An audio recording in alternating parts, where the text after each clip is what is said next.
I'm King Ginger Live. How is everybody doing? I am so excited about today's show. I couldn't wait till tonight to do it. We will see, depending on how well this time goes. I haven't live streamed really this time period yet.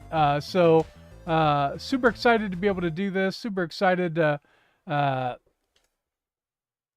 about this. I mean, like, this is this sort of battle between Turning Point and the NFL.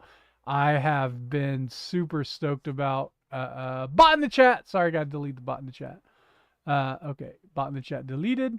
I've been super excited about this battle for the NFL for a very long time. I'm very excited about this. Why is that? Is that bot just not going away in the corner? I don't want a bot in the chat. Hold on. How do we get rid? Okay, there it goes. Wow, that delay was slow. that took a long time. Okay. So we have Turning Point USA. They are doing an alternative halftime show called the All-American Halftime Show. And then you have the NFL, who's doing their anti-American halftime show with Bad Bunny. I've watched both of them. I have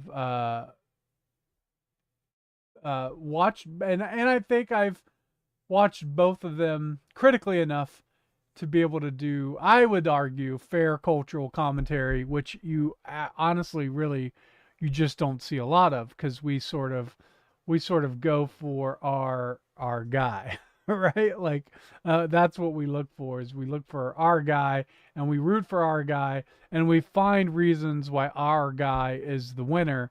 Whereas I think what we should do is sort of an objective approach, sort of like let's look at the facts. First off, Turning Point USA and Kid Rock and Gabby Barrett, they don't get extra credit in terms of their skills because of their religion or religious or political views. This is something, there tends to be this idea that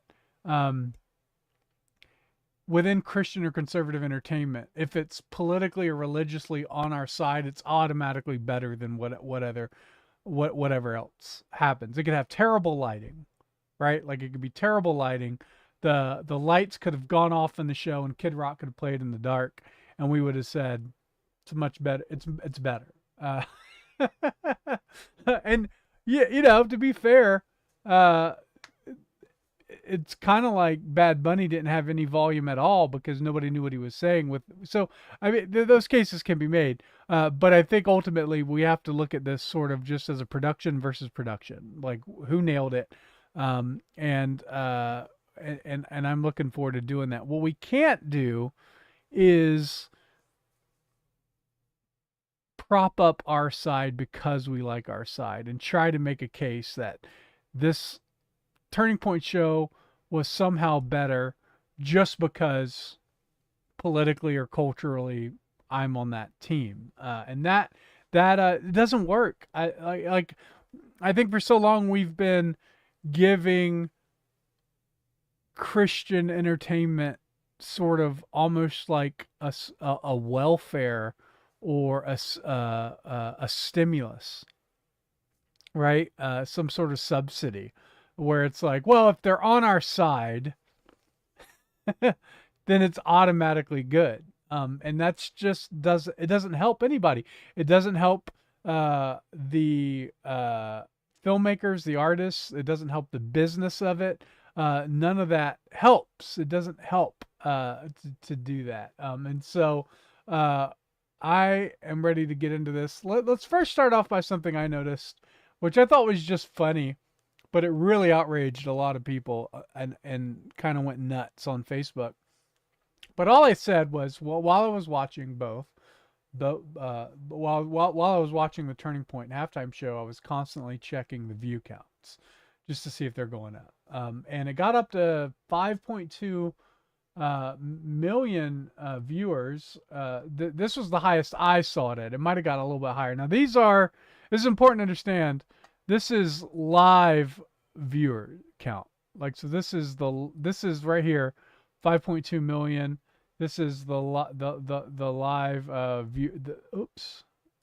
Okay, this is the live viewer count. So this was before Kid Rock um, played, and then so when Kid Rock played, uh, it immediately.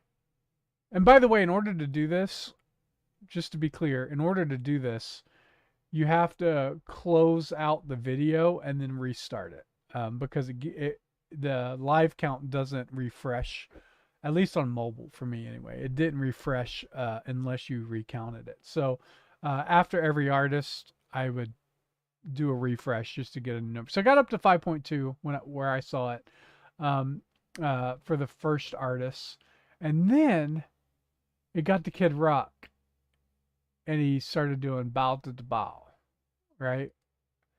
And it immediately dipped down to 4.2. So you can see here, I have this screenshot, 4.2 million. This is a screenshot I took, and 4.2 million views, and an incredible dip. Like immediately, 1 million people turned it off as soon as they saw Kid Rock, which was crazy to me because I actually thought Kid Rock was the absolute best performer there, even though he lip synced this. It was pretty obvious he lip synced it. Some people thought it was a delay, but I watched some clips to this morning, and it was absolutely not a delay. So hey, Justin Mullins in the chat, man. I'm coming on your show today. Why don't you save that stuff for the chat? We'll have fun on your show, 4 p.m. Eastern time, on the Justin Freakin channel. The Troll Patrol I think is the name of the show. So I'm going to be on your live stream, 1 p.m. Pacific, 4 p.m. Eastern, and you can ask me those weird questions. You can ask me those weird questions on your show. But right now, we're just talking about the cultural commentary from this. So it just dipped, and like I just thought it was really funny because I was like, I was like, oh man, all the no rock and roll in this house homeschoolers must have dipped out as soon as Kid Rock started playing, and I like literally within 8 minutes I had 50 comments on my Facebook post about that. So so 50 comments on my Facebook post. Like, how crazy is that? And then this morning I woke up, it was well over 200 comments. I've never been ratioed on a Facebook post before, but people were like, "That's not true. It didn't happen." Da, da, da, da, da. And then I had some people say, "Actually, I did see that and noticed that it happened for me too." And I think it's fair to say there's just a lot of people that don't care for Kid Rock. But then I heard, so okay. So first off, all the comments were saying, "No, no, no, this didn't happen. It didn't dip from 5.2 to 4.2 when Kid Rock came on. That's absolutely crazy. How can you say that?" Uh, and turns out it actually did happen after I was called a liar, after I was told that it didn't happen, and I was just a turning point hater, and I was hating on that. Like nobody had nobody knew, like, you know, whether I was a fan of Turning Point or not. I just made a statement, and most all the homeschool kids dipped out. But apparently, what happened was the halftime show ran long for Turning Point, and so the game started back up. So you had 1 million people dip because the game started back up, and they were like, well, we'll watch this later. The game's back on. So they went back to the game. Completely reasonable. But the thing that was interesting, which I think is super important to understand, is that the reaction to me just making a joke about the non rock and roll homeschool kids dipping out when Kid Rock came on, I just thought it was so heated and so passionately against what I said that I was automatically called a liar. I was automatically called, a liberal, all this sort of stuff, just because I just made a stupid, silly joke. Right? And it turned out to be right. People dipped out to go watch. People dipped out to go watch the game. Eric Peterson says that's what I did. Thought the game had to be back on. So they, yeah, exactly. So a million people left the show and left the Turning Point show to go watch the game. And it wasn't the homeschooling kids. I knew that wasn't what it was. I knew it was something though, but it wasn't the homeschooling kids. Uh, uh, but yeah. So the point is, if we're gonna look at these two halftime shows, and by the way, we're gonna look at them, but we're not gonna play them because every time I've tried to play these things, I just get banned. Like I played a 10-second clip from the Olympics, and it basically cut off my stream just immediately. So we'll talk about it. The but I want to mention some of the, because we're talking about this outrage bait. This outrage bait is this idea that by the way, I took this before I did the stream about an hour ago. I took this. It might have. I'm pretty sure it changed now. But what I did find interesting was when I took this, 19 million views for the Turning Point halftime show, and then Bad Bunny's only had 17 million. Although I think that'll probably change because there's a 14. Was it a 14-hour difference in the? Yeah, so 4 hour. There's a 4 hour difference, and so honestly, let me just check. I bet you if I look that up right now, uh, I would assume that Bad Bunny actually has far exceeded Turning Point show, which would be a reasonable conclusion. Not because I'm a fan of Bad Bunny, but just because his audience is so much bigger than Kid Rock's and Turning Point. So let's see, Bad Bunny halftime show. Yeah, see, okay, it's already at okay. So Bad Bunny's at 22 million. And this vidIQ plugin is super messy. Uh, if I can get rid of this plugin, because it is. I think I have to actually uninstall it. I can't just. Can I just disable? Yeah, I can just remove it. Refresh this page without it. Okay, so here you can see if you go to Bad Bunny. 1 second, let me switch.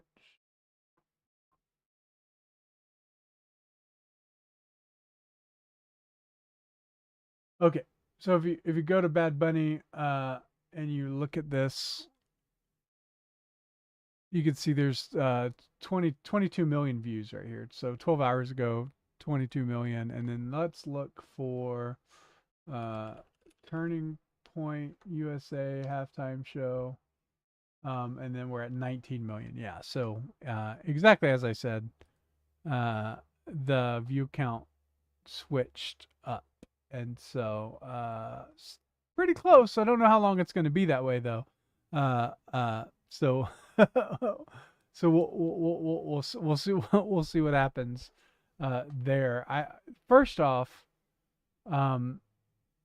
just in terms of the Bad Bunny, let's talk about the Bad Bunny show first. I saw a clip. I hope I bookmarked it.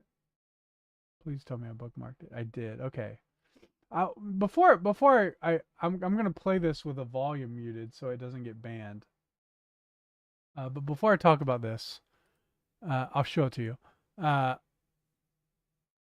Michael Jackson did the halftime show. So now we're speaking from a pure critical analysis based off of all the other halftime shows.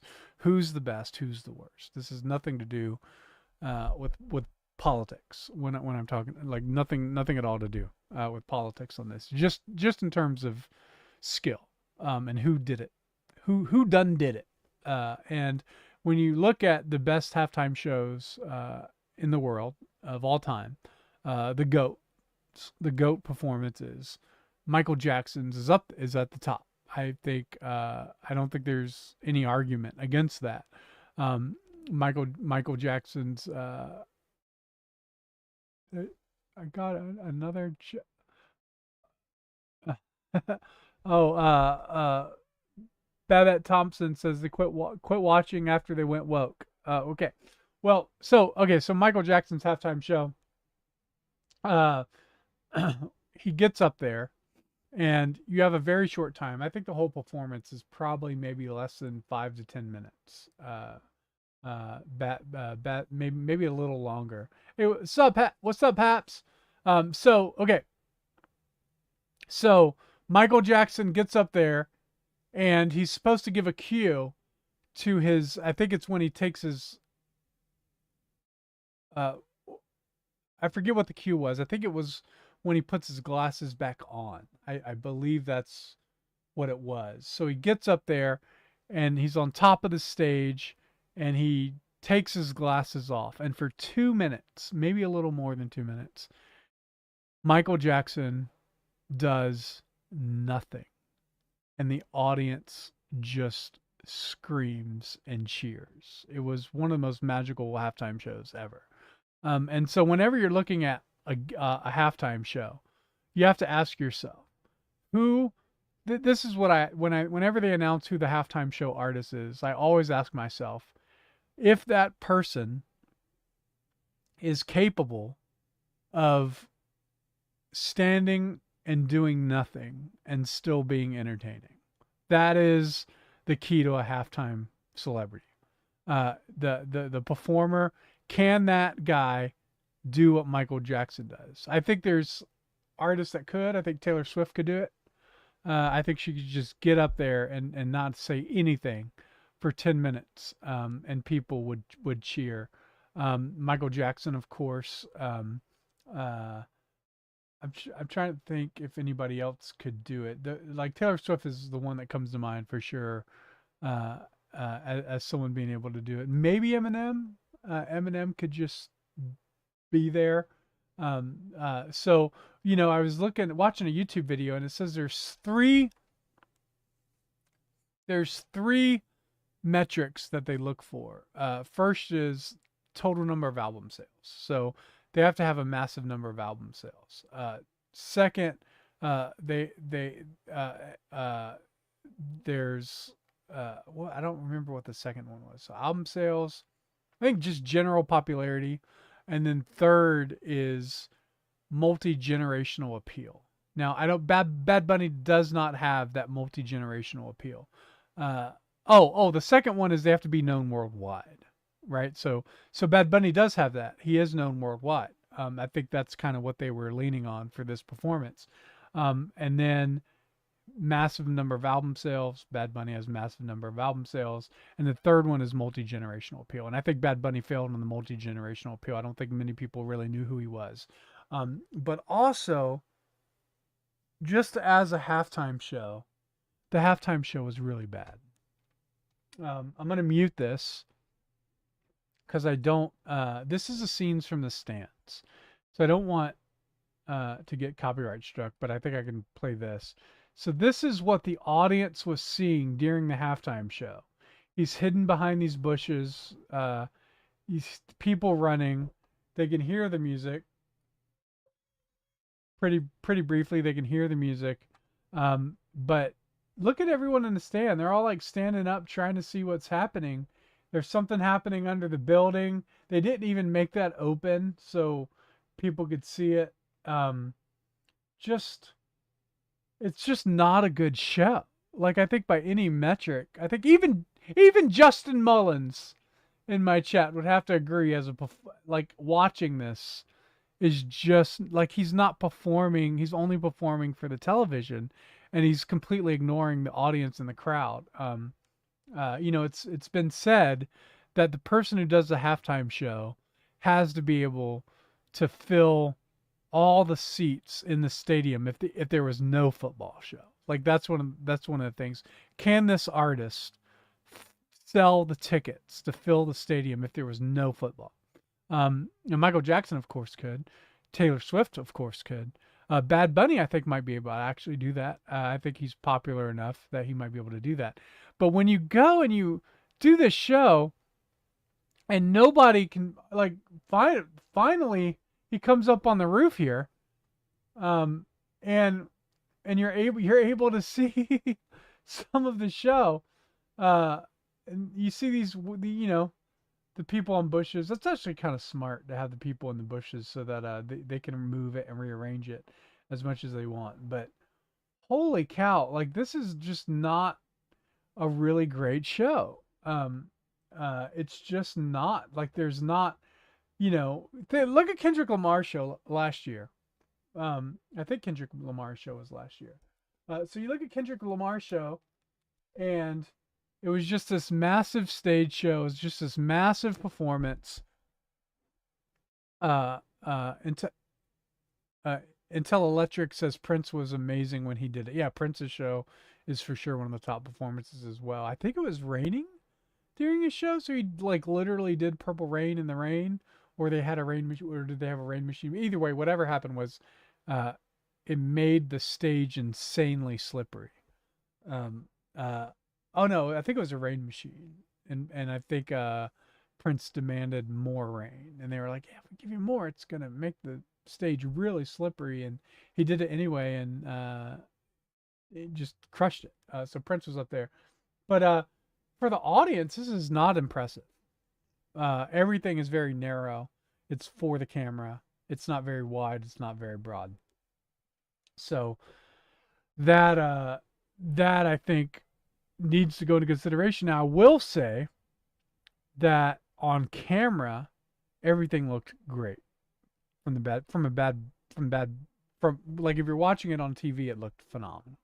The walking cameras, the going in and out of the bushes, the falling from the roof into the house, all that sort of stuff was really really great. Maybe we could see how that happened here. Let me turn that down. So he's on the roof here. He stands on a square, and then uh, there's a camera that that moves up. Let's see, he's still dancing. Okay. Yeah, so there's a hole. Boom. And people are wondering where he is. And, so I think that's what happened, right? Isn't that he was? Those are all the performers. Like, no, no, no. Where was it that he fell through the hole? Where's that part at? Was that in the beginning? I don't remember. There was a really cool part where he fell through the hole. So um and then of course now he's dancing on a car. This is kind of good for the crowd. The crowd can see this. But ultimately a lot of this was just in the bushes. Like people were look there he is. He's in the bushes. He can't be seen. And then he was in the house. So you just I mean it just really wasn't a good just on a general metric. I just don't think it was a good show. Um and I think that's a fair case to make. I don't feel like I'm being crazy when I say that. And also, I mean, I haven't even discussed the fact that oh, hi doggy. My doggy came. Hi Tilly. Uh go go.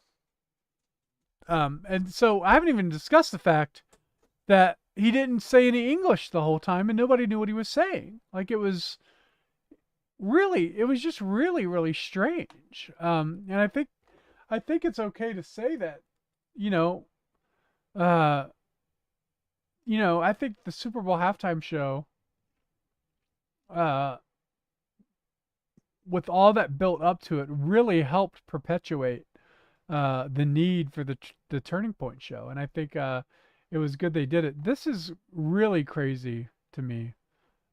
This is a Variety's review of it. Bad Bunny's Super Bowl halftime show was a vibrant, all-American celebration of talent, joy, and unity, highlighting the immigrant spirit and the power of love over hate. I don't know if I would say that it was an all American celebration. Like none of it was in English, right? Like that's what you in order to have a country, you have to have language and borders, right? Language, culture, and borders, like that, right? And so, I don't know if you could. I don't know if you could say that it was all American. I don't think it was trying to be all American. There were Puerto Rican flags, right? There were other Latin flags that were there from other countries. So if I don't know if you can actually make the case that it was all American. So uh, yes, and most of the music was about twerking. It was very vulgar, actually. I think Megan Basham posted the lyrics um, to actually what it was stripped down for television, of course, but the songs that he's sing are insanely viral. Vile, not viral. Yeah, I don't even want to. I don't even want to share. I want to grind on you and grind on you and yeah, it's just like it's really, really, really filthy. Uh, Probably I think Megan's right. It's like probably some of the most vile songs that's ever appeared at the Super Bowl. But that part of that I would actually argue maybe that Turning Point having its own halftime show for Christians and conservatives actually made it so that they didn't have to care about the Christian and conservative base as much. If all the Christian conservatives are going to leave for the halftime show and go to the Turning Point thing, well, that just creates, a vacuum, um, right? And so what's going to be filled? Well, we don't have to really worry about appealing to the conservatives as much because they're leaving. They're not going to watch it anyway. And I think that I think that's exactly what they did. So, um, when Christians leave a sort of cultural sphere, right? When we abandon uh, a major market like that, well, what do you think is going to replace it? Well, it's not going to be people who care about an audience that isn't there, right? Oh no, this is going to offend all the Christians and conservatives who aren't watching. Right? So like what do you expect? What do you expect? So so it completely makes sense on that front about that. But let's talk about the rage bait of it all. Let's talk about the rage bait of it all. So Rumble made a big deal about the show being available to watch, the Turning Point show being available to watch on Rumble. And Chris Pavlovsky is the CEO of Rumble. He's the top dog there. And he was telling everybody, go watch the All American show on Rumble. Go watch it on Rumble. Go watch it on Rumble. He was trying to get, I think Turning Point actually posted, hey, you can watch this on YouTube. It's not going to be on X. And he responded, YouTube, watch it on Rumble. But meanwhile, here's Chris Pavlovsky watching TPUSA's All-American halftime show live on the Rumble app from the Super Bowl. so, so, so, I mean, listen, nothing against going to the Super Bowl show, nothing against watching the Super Bowl, but I think let's not call for boycotts when the people who run the streaming platforms don't even boycott don't even boycott themselves. And this is the sort of thing that I think really makes cultural commentary, or conservatives getting into the cultural space really difficult, is that a lot of our building of stuff is a reaction to stuff. Right? So we're not actually saying, hey, let's actually make a better production altogether. It's more like, hey, you're mad, I'm mad. Let's do something for all the people who are mad. And then you just it carries on this angry audience. And then to see people like Chris, who's like not even like he's not boycotting the show, he's there, you know. And it's just makes me show it's just all outrage grift. It's all an outrage grift. It's getting everybody that's angry to go and support your business, as opposed to saying actually we're doing something that's just better. And you should watch it because it's better. Not watch it because you're outraged, you're angry, or mad. And that's hard to do because we've trained conservatives to just be so angry at everything, right? Hold on one second.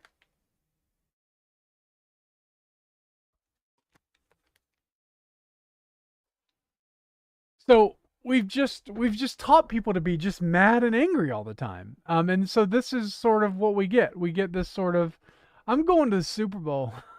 And I hope all of you guys at home, all you uh all you people who couldn't go to the Super Bowl, please watch on Rumble. uh wow, please watch on Rumble. So anyway, that's kind of my thought on that. I just thought it was kind of cheesy and tacky. I think Chris is a great guy, but this is just really sort of tacky and disconnected from really the what people are trying to push with this.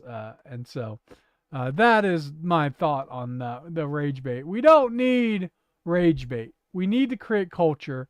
We need to create art. We need to invest in distribution and platforms and music. And so that brings me to the other thing I want to talk about. It's the turning point. The turning point show by itself.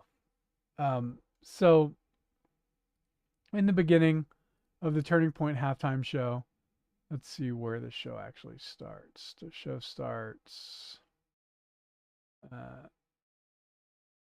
right here. Okay. Whoa, I don't want to play it. I don't want to get copyright struck. But hold on one second. Let me fix my audio. Okay.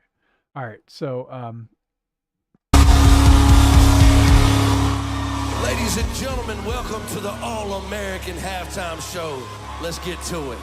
Okay, so you start out with this opener of playing the electric guitar, playing the national anthem, and then you get into these artists. Now, these artists, all of the artists that they had for this were really good, and so what I'm about to say is not a jab on them.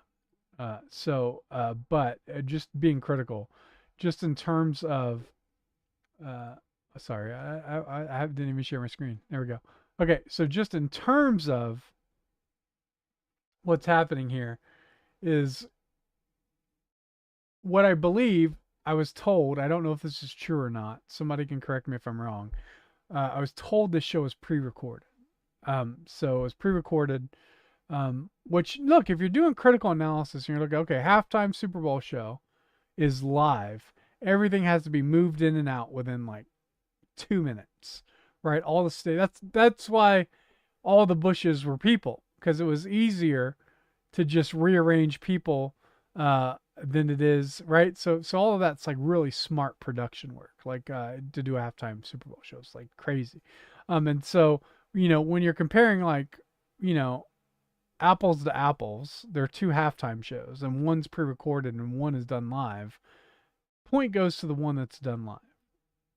Just in terms of quality and production, just automatically. Like it's just, like this is just simple. Like it doesn't matter that this is more patriotic. It doesn't matter that it's more conservative. We're analyzing this from a purely production standpoint. Second, this was just a stage show. So, and what I mean by that is all the cameras are pretty much locked in place. You have your jibs, you have your moving cameras, that sort of thing. But halftime show, you have walking shots. The artist is walking in front of a camera. The camera is moving with the person. There's usually a guy. And this we kind of had everybody had their place on stage. You know, like Kid Rock didn't start out outside and walk into a giant theater. So there's that, and also it feels very small. See if I can find a shot. This feels very small. You have the people lined up here on the sides. You never saw, as far as I know, maybe they did at the beginning. Um, I'm gonna see if I can find it. At the very beginning of the show, it yeah, is this Jack? Yeah, okay, yeah. So you have political influencer, okay. Uh, but you never really, yeah, it doesn't look like you ever really saw. USA All-American Halftime Show, and this one's for you, Charlie.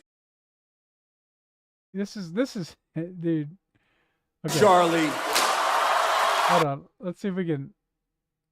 There's no music here, so I'm hoping I don't get copyright struck on this. But I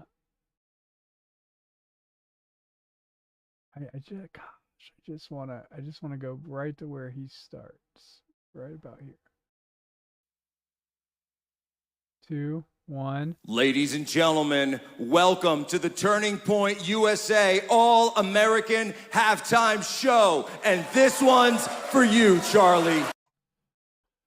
This right here was so this is just me. Okay, this is so low energy.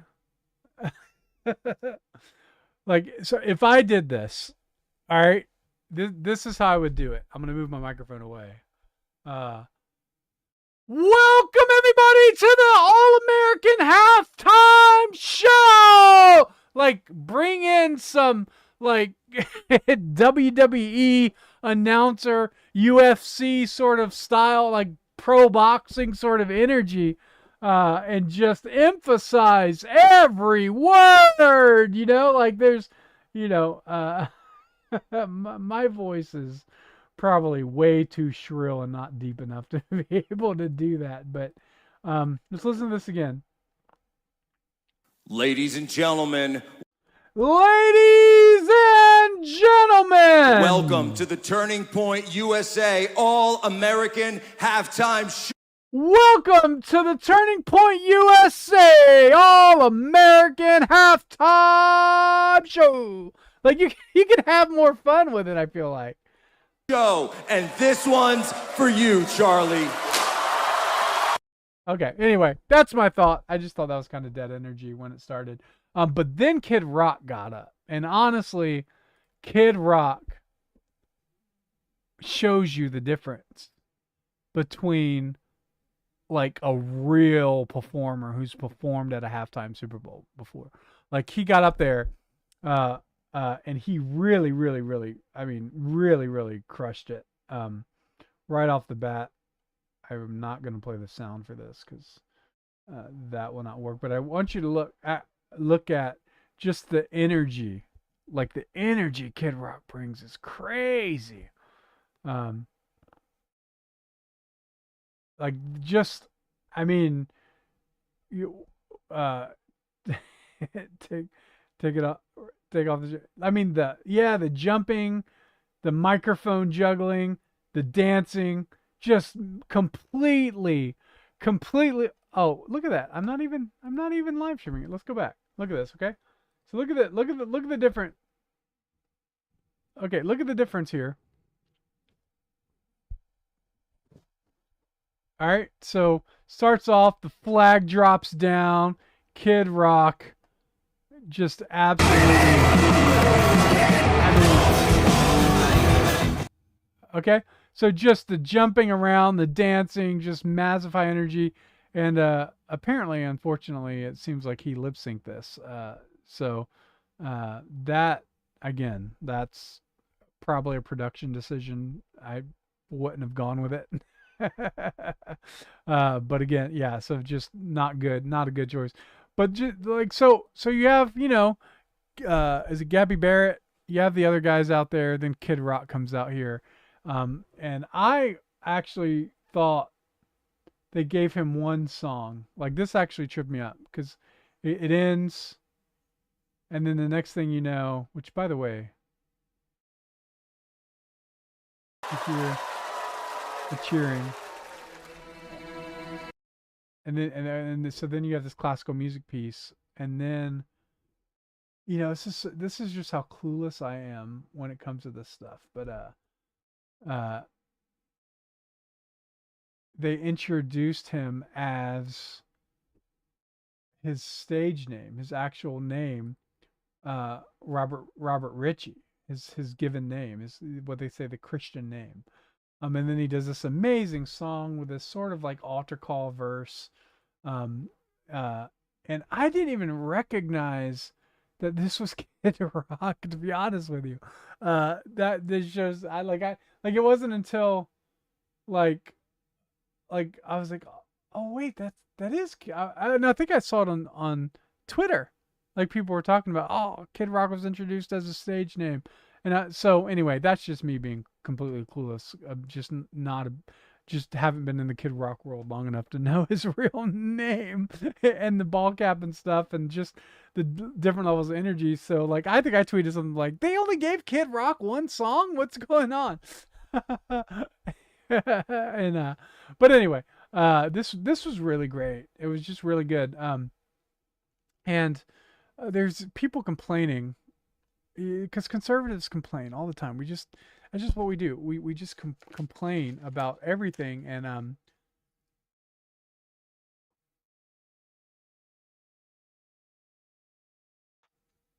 the complaints were about the first song was like a vulgar song, and it was, I guess, about, I don't know, who knows. Uh, and then the music dies down, lights come on, and here he is singing basically this newer song with a Christian verse, and I think John Root beautifully explains it. Actually, let me pull up John Root's uh, tweet about this because I think he just absolutely nailed it and gave uh, let's see, John Root, who I actually had as a guest on my show when we first started. I think actually absolutely just nails this whole thing. Let me see if I can find the. Let's see. Pull this up. Let's see. Oh man, he's been tweeting a lot. Okay, here it is. All right.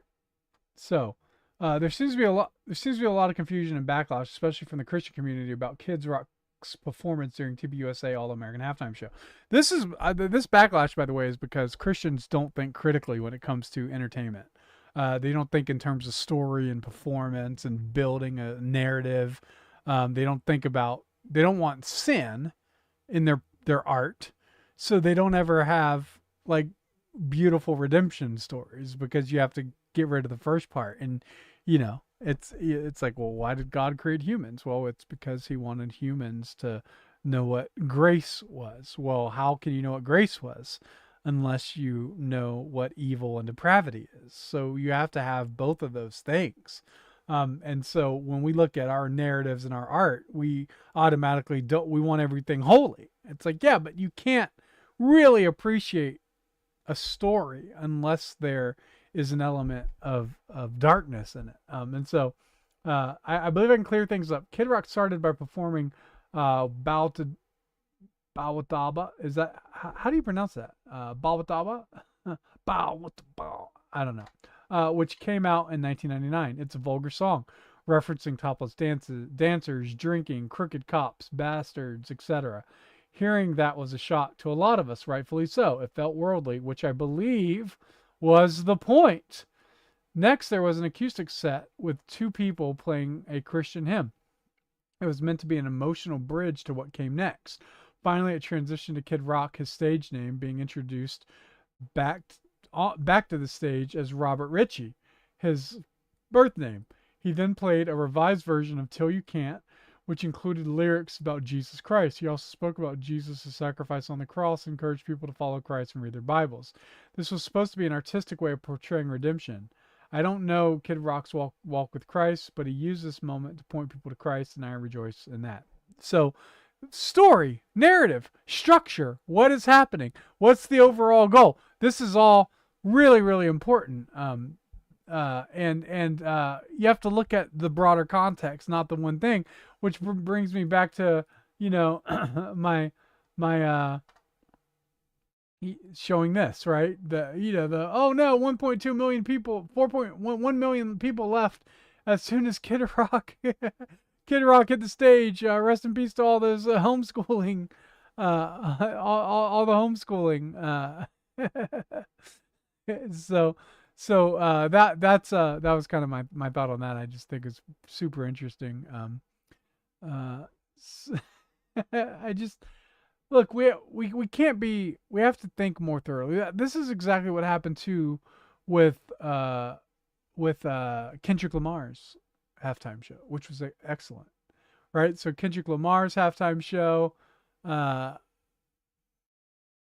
Eric Peterson says perhaps the story was not told well if it wasn't received.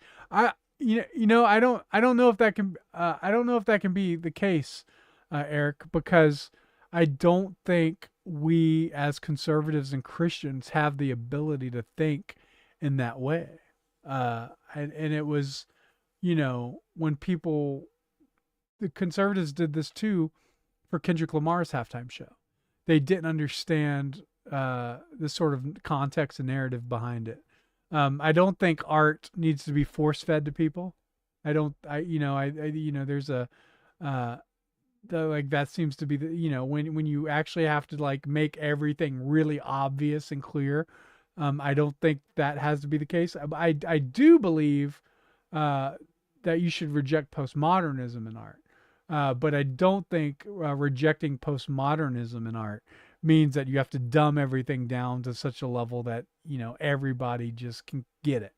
And so I think you can have truth, objective truth, in the stories and stuff you're telling. It doesn't mean everybody gets it. If you've watched a movie with your wife and they're asking you what's happening here, what's going on. You don't like. There's not a. I don't have to have the movie or the TV show dumb everything down. And I think what's really great is to not get it and then have it explained, and then you go, "Oh, I missed that. That's awesome." I think that's totally okay. It's totally okay to do that. But also that doesn't mean that you can just duct tape a banana to a wall and sell it for millions of dollars, and anybody that doesn't get it just doesn't get it. That's crazy. Because art is not subjective. Good art is objective, and so, but people have preferences, which is fine. Preferences are fine, but preferences are not really the standard for good art. Your preferences doesn't determine the truth of what an artist is trying to communicate in that sense. So, man, a lot there. I think I still have some more stuff to go over. Well, before I search that, I wanted to say this was, by the way, my absolute favorite commercial. It was horrifying. You know what it reminded me of? Actually, it reminded me of the Quiznos. It's Quiznos subs. It's good for you. Quiznos subs. You remember the Quiznos subs? Like the awful creatures. This is what this Manscaped commercial reminded me of. Absolutely horrifying. It actually, just when I think about it, it actually makes me not want to shave ever again. So I don't know if this was really good for Manscaped, but we'll see. It's absolutely horrifying. So way to go. Actually, my favorite ad. I think I saw last night. So shout out to Manscaped for that one. They actually responded. I said it was nightmare fuel. It was brilliant nightmare fuel, I think is what I called it on Twitter. And Manscaped responded and said, Uh, something about, oh yeah, they said sleep paralysis hair trimming. So I was like, oh, that's exactly, that's exactly it. Thanks Manscaped for responding. Uh, I would love to sponsor. I would love to have you as a sponsor, but I like my beard. So uh, anyway, that was it. I think I still have some more.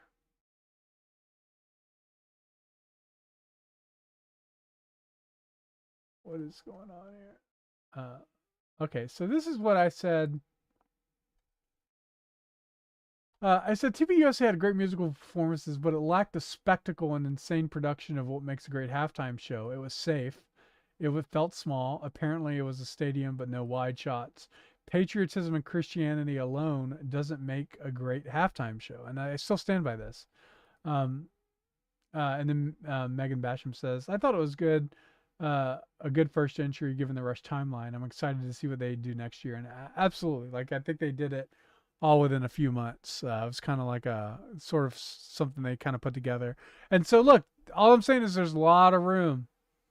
There's a lot of room for improvement on the halftime show, and I don't think it's we should get in this position where we can't be critical and give our honest opinions of what we thought the show was. I think there was a lot of really great stuff. I think there was a lot of stuff were really boring. There were several times during the Turning Point show that I went to go light up more charcoal for our hookah because that's me and my wife's Super Bowl tradition is we have a hookah and for every Super Bowl. So yeah, so that's what I did. Um, so Becky Schmidt says 100% agreed. Need more sizzle. If all it has is Christianity, I'll be happy with it. But that's the question people tend to answer incorrectly. They think Christianity must be labeled and coded a certain way to be Christian. But my Christianity is very bold, brave, and artistically vital. It's simply not reflected accurately in our weak sauce culture. I don't know if like if your assumption is that if it has Christianity, that means the art is well done. But look, there's a lot of terrible, really bad Christian movies that are Christian, but they just are not good, and it's totally okay. It doesn't. It's not a movie isn't good because it's Christian. Uh, but uh, and by that I mean in the evangelical category. But I would say that all movies that are good are fundamentally Christian. They have some sort of Christian message and Christian worldview to them. So, uh, singing about drugs and prostitutes isn't Christian or conservative. Just because it was as depraved as Bad Bunny doesn't mean it was worth watching. See, this is exactly the sort of stuff. Well, Kid Rock, sing about drugs. It's completely like this is sort of nonsense. Uh, uh, just unbelievable. But this is the stuff we have to deal with. Andrew Porter. Who is this Andrew Porter? Okay. So, but it's just like something can be, uh, so you have these two sides. You have this side that says that the Super Bowl halftime show was amazing. Sorry, the Turning Point halftime show was amazing because there was Christian music in it, right? And then you have the people who are like, uh, it was bad because Kid Rock sung about drugs, right? So there you can't appease this base. Um, this is what I truly believe. Everybody's trying to appease this base, and you can't do it with art. You have to do it with pure disruption and just make stuff that's good. And then people will follow along. Let me see what other bookmarks I have here. This is a fascinating tweet by CJ Engel, who this is just I just don't like this at all. So this says Bad Bunny had 127 million, Turning Point had 5 million, And CJ Ingle said, "This is important to digest. We're not going to beat them with a counterculture. We're not going to change hearts and minds. The entertainment the entertainment complex in America has been shaping America's hearts and minds for over 100 years. They own the American cultural capital, and it cannot be salvaged." I disagree with that, by the way. I think it can be salvaged. It just is going to require investment and risk. But it can be salvaged, and it needs to be salvaged. We have to use political will, political power. The sooner this happens, the better. This is crazy. This is crazy. The idea that, look, we're not going to salvage the cultural landscape, so instead we're going to use brute force political power to change the scope of American culture is like, that's just not going to work. I think I said political power and will can't defeat decades of culture unless you go the pure tyranny route. What we need is to invest money in culture with as much passion as they do. And so, and this is some interesting. Do you think Naib Bukele is a tyrant? Some say tyranny, some say leadership. Potato, potato. Nope, they need media propaganda because they're still a minority. Strip them of power, purge them from power. This is just nonsense because you're not going to get rid of art. Like, you can't take art away from humans. It's just not how humans were created to be. And this idea that, we don't need entertainment. It's like, it's insane. These people are insane.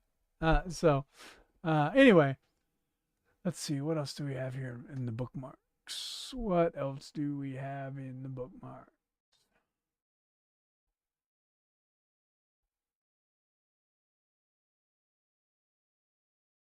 Let's see.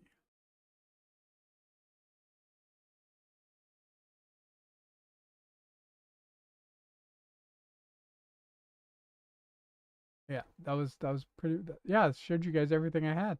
We went through the whole thing. Awesome. Well, I am glad we did that. I wanted to stream early today because at 1 o'clock I'm going on the Justin Freakin YouTube channel, and I'm super excited about it. Looking forward to hanging out with Justin Freakin. We're going to be debating politics. He's a liberal. Uh, you know, he's a liberal, and I don't think he's a Christian. I don't think he's a professed Christian. Let me look.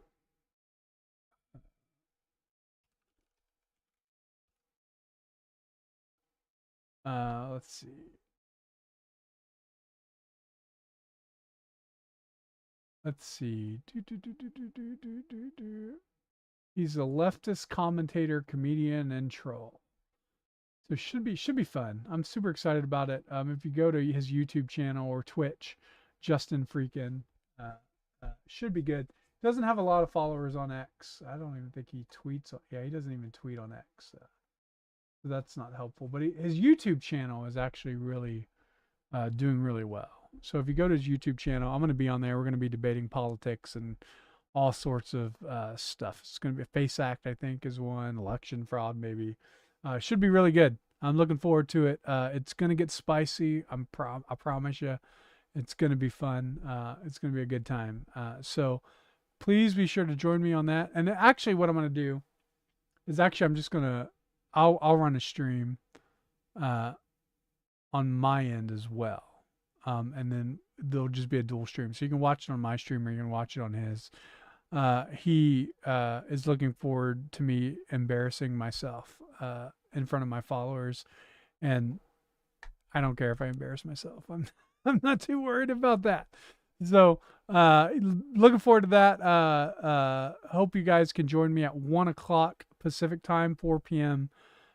Eastern. I'm gonna do that, and I'm gonna go get some lunch, and I'll see you at 1.